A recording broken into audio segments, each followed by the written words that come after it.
नमस्कार दोस्तों, आज आप सब लोगों का स्वागत है हमारी एक नई वीडियो में।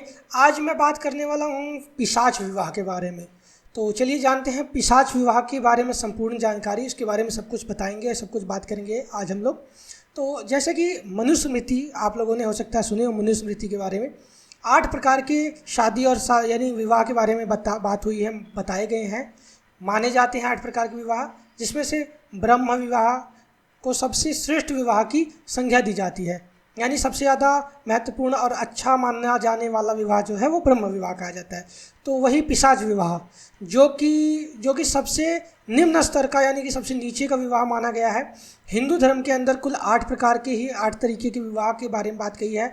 अंतिम 3 प्रकार के, जो लास्ट के 3 प्रकार के विवाह होते हैं वो निम्न स्तर यानी नीचे के विवाह माने जाते हैं, जिनमें से पिशाच विवाह भी सबसे निम्न है। जिनमें से पिशाच विवाह सबसे निम्न है क्योंकि इसमें कन्या के साथ जोर जबरदस्ती की जाती है। आइए इसके बारे में जानते हैं। तो चलो बताते हैं आपको इसके बारे में क्या होता है। तो पहले हम बात करते हैं कि पिशाच विवाह होता क्या है। तो जैसे कि सभी प्रकार के विवाह में या तो कन्या की अनुमति ली जाती है यानी लड़की की अनुमति ली जाती है, उसके परिवार वालों की या दोनों की अनुमति तो होती है। कोई भी ऐसा विवाह या शादी नहीं है जिसमें दोनों में से किसी एक की भी अनुमति ना ली जाए। लेकिन आप लोगों को जानकर हैरानी होगी कि पिशाच विवाह में इनमें से कोई की भी यानी दोनों में से दोनों की ही अनुमति नहीं ली जाती है। कन्या के साथ जोर जबरदस्ती करके या उसे बेहोश करके किया गया विवाह पिशाच विवाह की श्रेणी में आता है।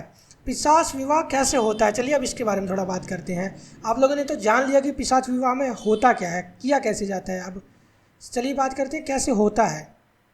तो इसमें सबसे पहले जो लड़का होता है यानी पुरुष जो है, वर पक्ष के लोग कन्या का ज़बरदस्ती अपहरण कर लें या उसे बहला फुसलाकर अपने साथ ले जाएं, फिर किसी भी तरीके से यानी किसी भी वजह से उसे अपने साथ मिला लें। ठीक है।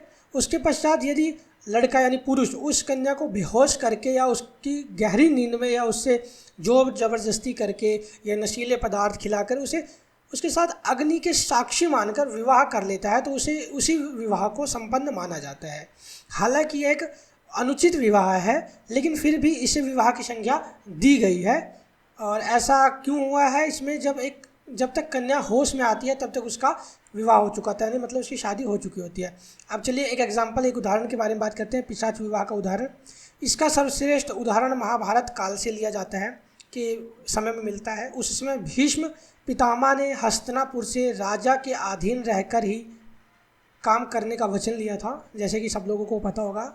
उसी वचन का पालन करने के लिए भीष्म पितामह ने हस्तिनापुर के सम्राट के साथ विवाह करवाने के लिए काशी नरेश की 3 पुत्री यानी उनकी बेटियों का विवाह करवाने के लिए अपहरण कर लिया था।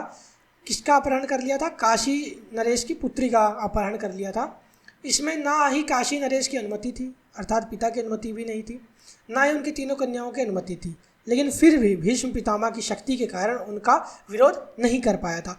कहने का तात्पर्य यह है कि लड़की की मंजूरी नहीं है और ज़बरदस्ती उसको लाया जाता है। लड़के की भी कोई ज़्यादा मंजूरी नहीं होती है, और बस ये कि जहाँ तक है लड़की की मंजूरी तो नहीं ही रहती है, फिर भी शास्त्रों के अनुसार वह विवाह पिशाच विवाह की श्रेणी में के अंतर्गत आता है। तो आप लोगों को इस विवाह के बारे में जानकारी कैसी लगी और इस प्रकार के विवाह के एग्जाम्पल आप लोगों ने देखे हैं, और अगर देखे हैं आपके आसपास में इस प्रकार के विवाह हुए हैं तो कमेंट करके बताइए। कौन कौन इस विवाह के पहले जानता, हो सकता है आप उसका नाम न जानते हो लेकिन ये जानते हो कि पिशाच विवाह की घटनाएं घटित हुई हों आपके आसपास में। तो प्लीज़ कमेंट करके बताइए। मिलते हैं एक नई वीडियो के साथ। धन्यवाद।